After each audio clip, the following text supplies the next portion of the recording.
My name is Tony Piccini, and I own AV Bottle Co. on Atlantic Beach, North Carolina.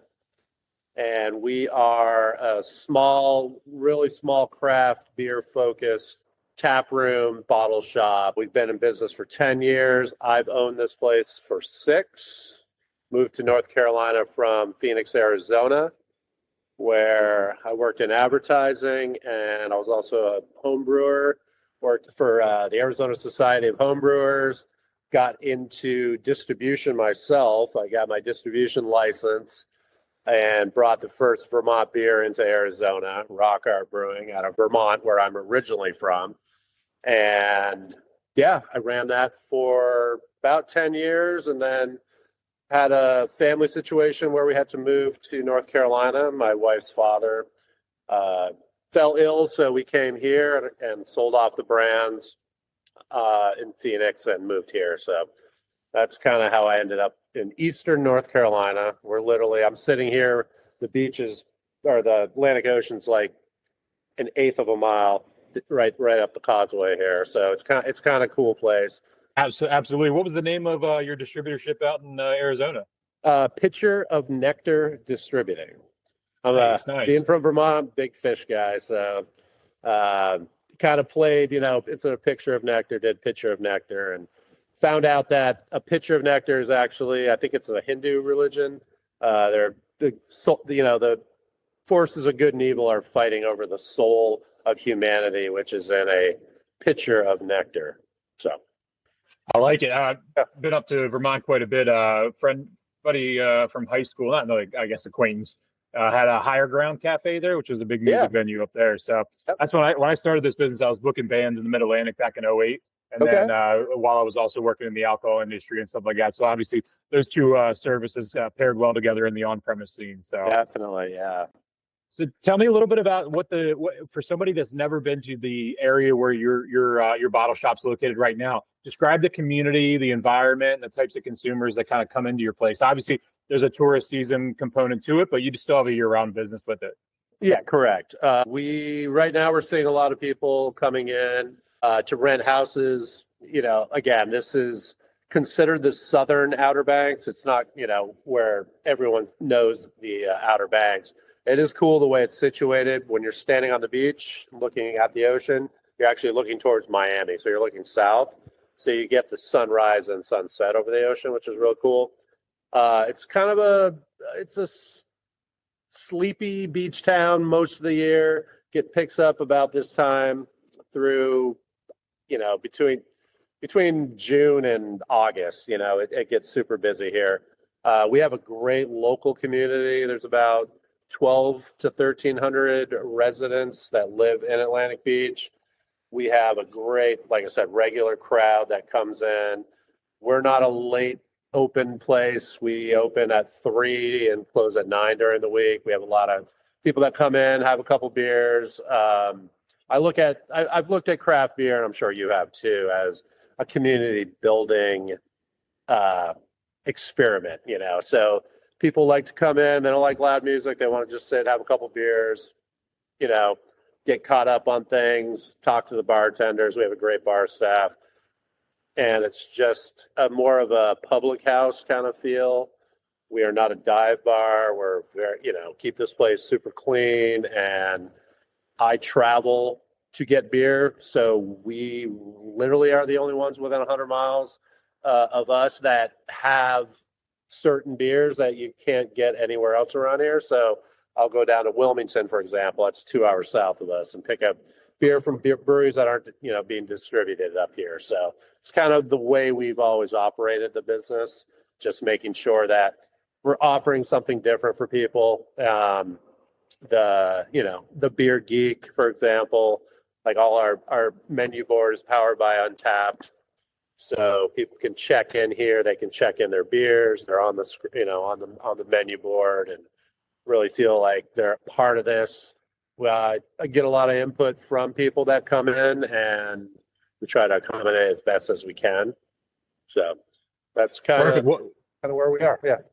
Show me around a little bit. I see the Kraken behind you, and yeah. That's awesome. So we had a local artist do this octopus with the diver helmet. So we kind of went with a steampunk kind of theme. And then we got into the cryptozoology. I've got a whole wall of cryptozoology stuff over here, some Bigfoots, and I'm a big Bigfoot guy. I've got a Bigfoot and an alien tattoo on my left arm.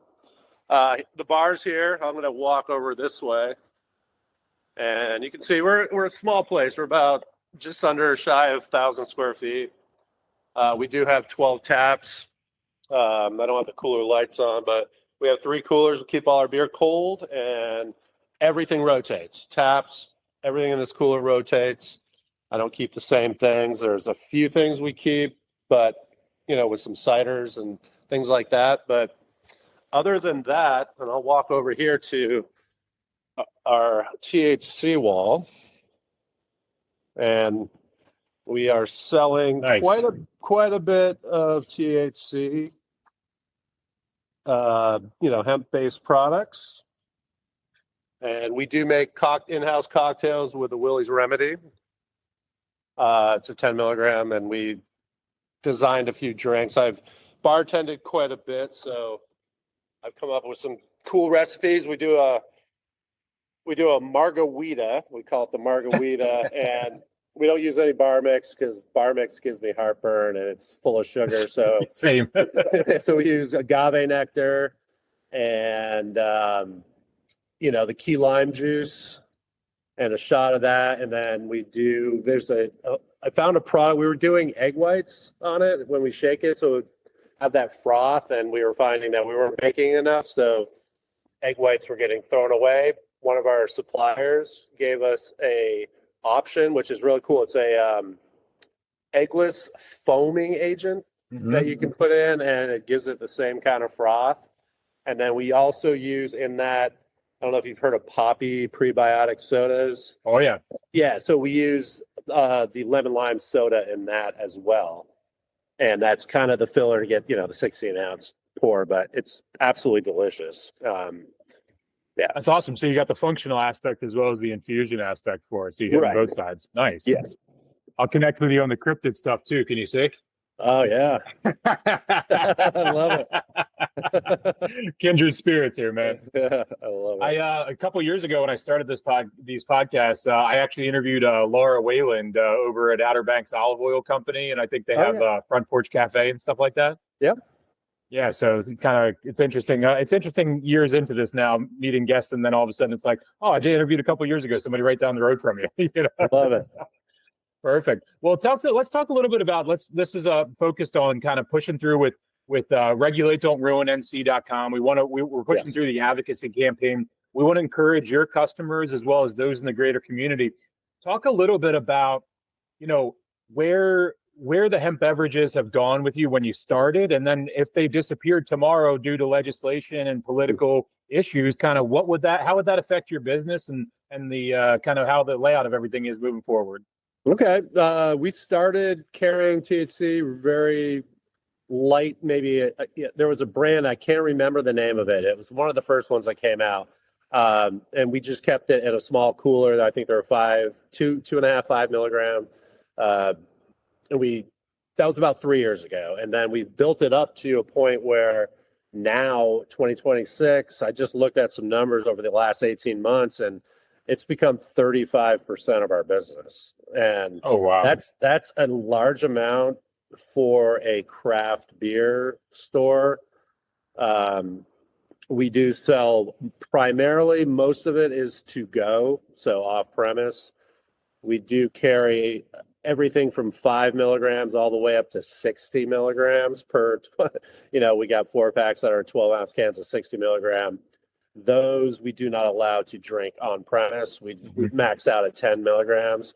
Anything over that, we encourage you to buy a 4-pack and take it home. I have seen, so Carteret County, where we're situated, the median age here is 51.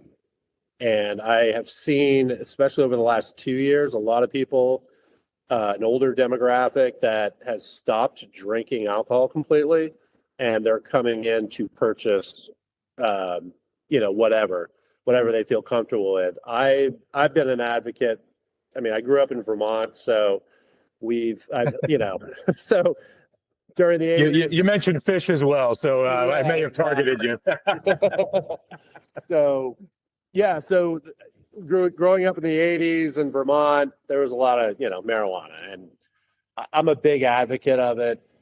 I have, since I've matured, I have seen a lot of more benefits to it than just getting high, getting relaxed, whatever. Uh, so I see a lot of the older demographics come in and they are purchasing. Well, if they haven't had it before, I've, I'm a wealth of knowledge, so I will kind of guide them, talk to them. If they've never tried it, I'll encourage them. Maybe buy a 5 milligram, take it home, drink half of it, see how it affects you. They always come back and they're like, "Yeah, you were right. I like it." They use it like a lot of people come in use it as alternatives to pharmaceuticals. They're using it to alleviate some pain. They're helping them sleep. I get that a lot. Actually have a bunch of customers that stop taking Tylenol PM, for example. So they'll just have a 5 milligram, 10 milligram seltzer before they go to bed. No hangover, wake up in the morning refreshed, great night of sleep. So I'm seeing a lot of that, especially with the older demographic. It's kind of a shame that we don't have such a younger crowd, because I've been researching this across the country and seeing, the younger population is not drinking as much, and they're, what is it, California sober or whatever you want to call it. So I'm assuming that's other things other than alcohol, which would include THC. So, but I'd be curious to kind of see how that goes. Last summer, we had some college students that lived, they were away for college that came here, and they were coming in and drinking just THC, telling me they didn't drink. They would come in for a couple 10 milligrams and then leave. And, there's a lot of more positives with the THC business that I'm seeing with this hemp than negatives.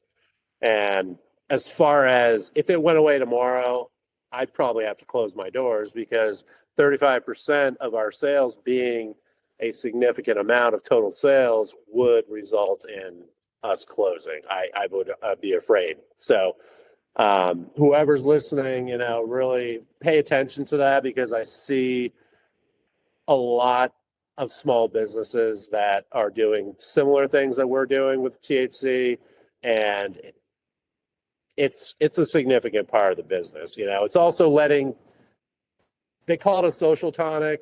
It can be an anti-social tonic, at the same time, but it's getting people out, especially if you don't stop drinking. You can come out, have a 5 milligram, still sit here and have conversations. I think that's an important part of just being a human being, is getting that social aspect. And throughout the history of our lives, bars and public houses and community places, gathering places, have always been there for people to meet. Our country was founded basically on a bunch of dudes sitting in a bar, drinking whatever they were, drinking mead, or they say tea, but I don't think they had the balls to go out and say, let's drink some tea and take on the largest, military power in the world. I think the tea was more like the Dogfish Head Sati than it was the thing we're thinking of. Exactly.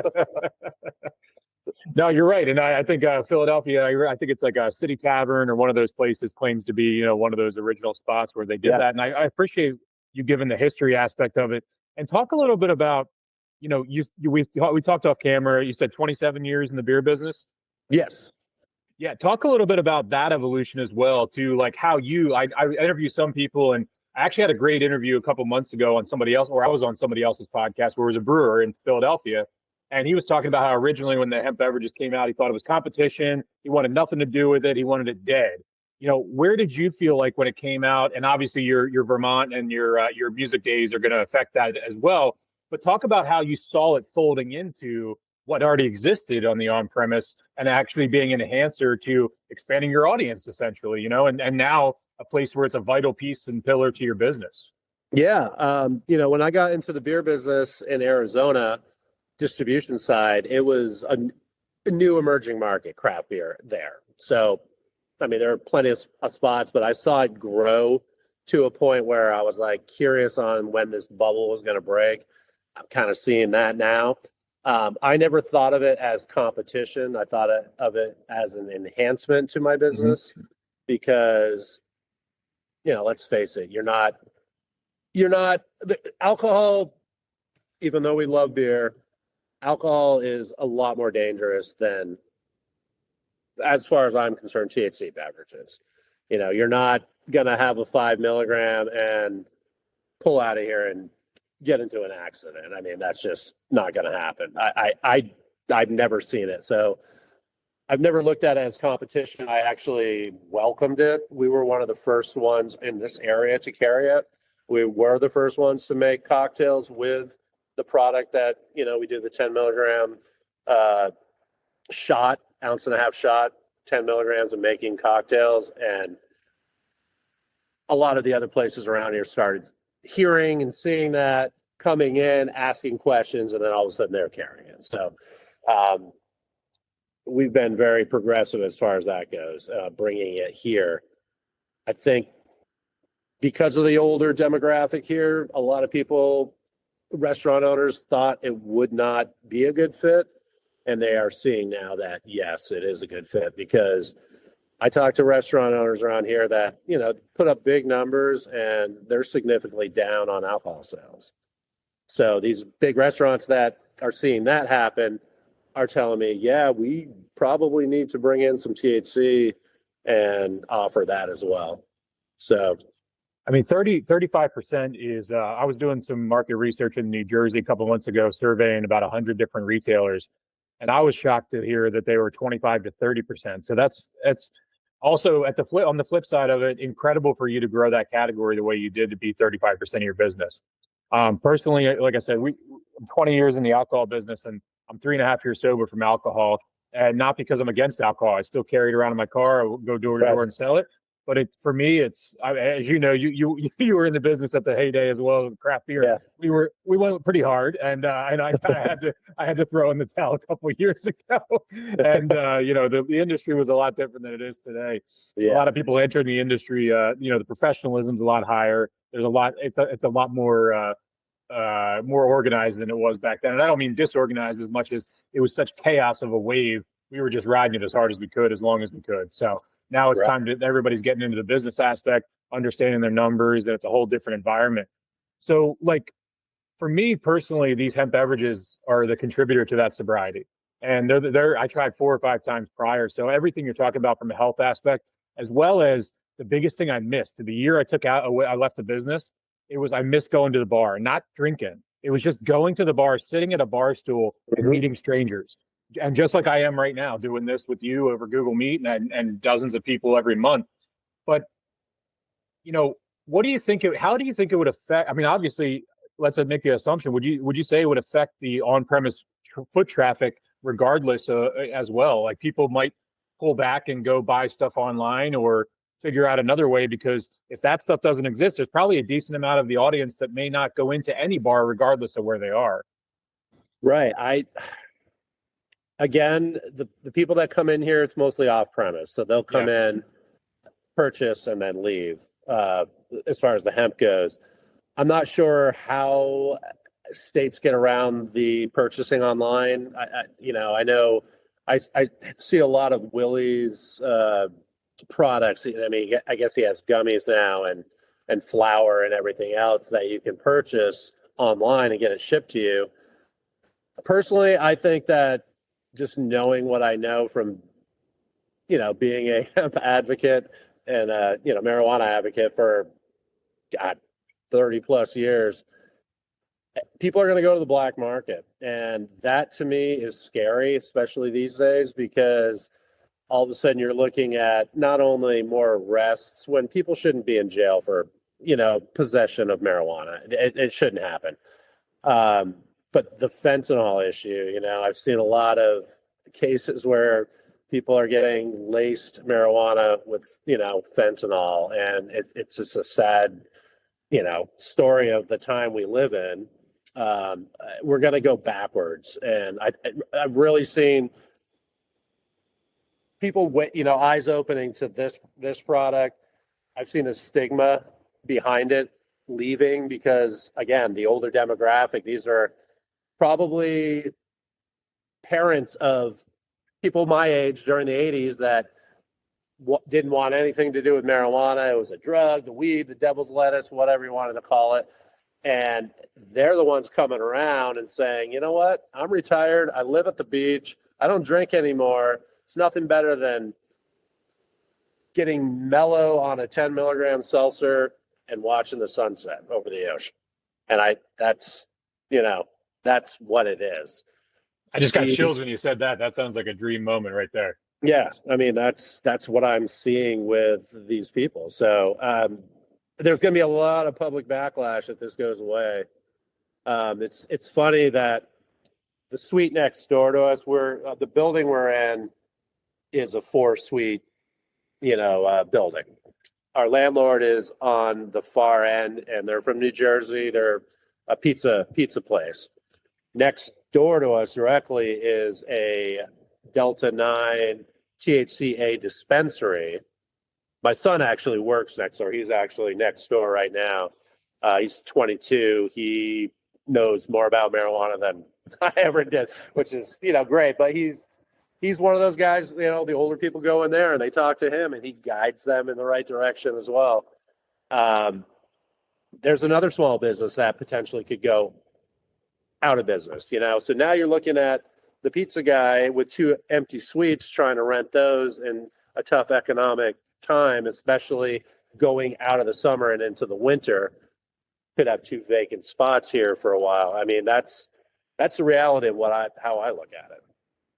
I think that it's important for the audience, both watching and listening, to understand the severity of what's being discussed right now. We're not talking about a recreational fun. It is a recreational fun thing, but we're talking about a vital pillar of the revenue stream for your business as well as hundreds and thousands of others across the country.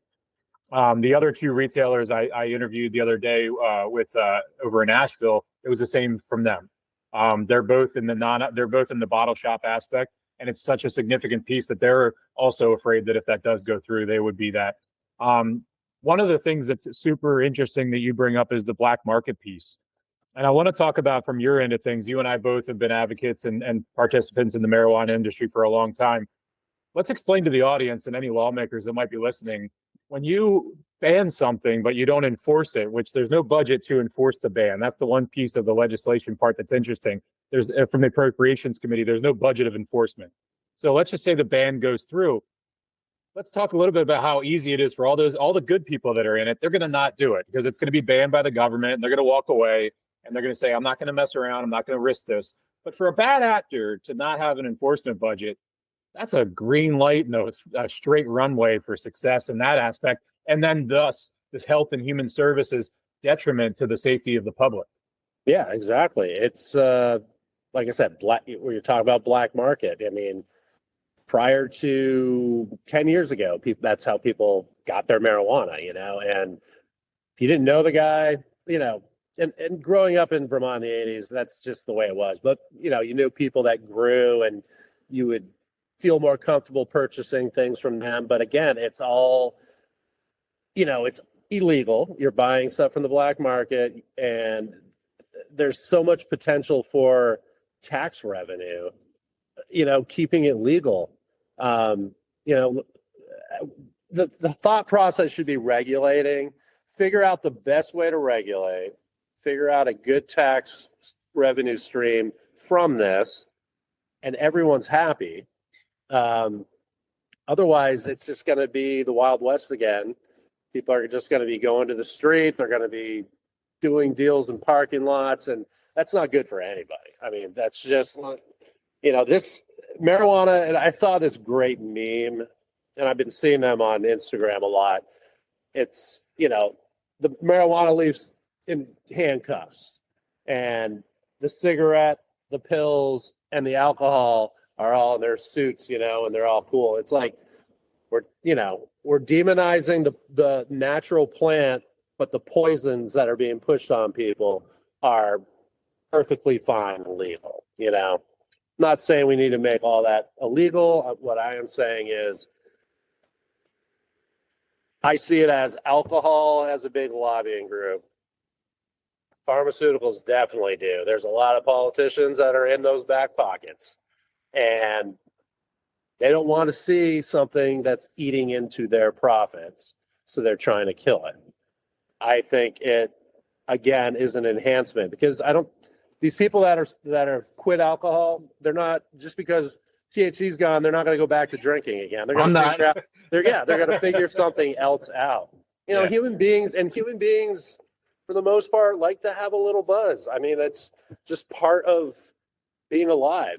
It opens you up, it's that social aspect of, get the juices flowing. You're loosening up, and sometimes you have the most amazing conversations and meet the most amazing people that way. You're exactly right. Let's talk about, last question for you is really on the entrepreneurial aspect of things. Okay. From being an entrepreneur and starting everything for as long as you have, what was your perspective when you started seeing these beverages go? I mean, for me, it was the American dream.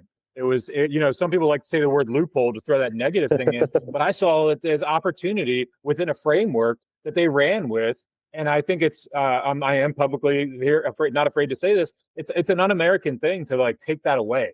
Like it just seems like it would be instantaneously like second nature to go, okay, they did this. It's worth billions of dollars. It's employing hundreds of thousands of people. Let's just get some regulation and let this kind of thing grow and build a foundation to it. The fact that it's like kill it, suppress it, confuse it for a year, and then see what happens 12 months later just seems like the complete reversal of what we were raised in this entrepreneurial world in the American dream. Yeah, definitely. It's you hit the nail on the head. Can't just push something out there. People are getting used to it and then rip it out from under them. That's where the backlash is going to come. And I hope everyone listening out there is going to be very vocal about this, especially it can't just go away. Maybe there's some regulation that I've heard things like they're going to limit it to 10 milligrams per, I don't know, gummy or beverage or whatever. That's fine. People that are used to drinking a 50 milligram are just going to buy a 4-pack and drink 4 of them. I mean, that's absolutely fine. But don't just pull it out from everyone. It is the American dream. We've seen this. We've seen it become, like I said, less demonized over the last 20 years. Guess federally it's been deregulated. I couldn't believe when I saw those numbers that it was considered the class of the marijuana was higher than fentanyl, and that tells me a lot about where the money, and the corporations that are,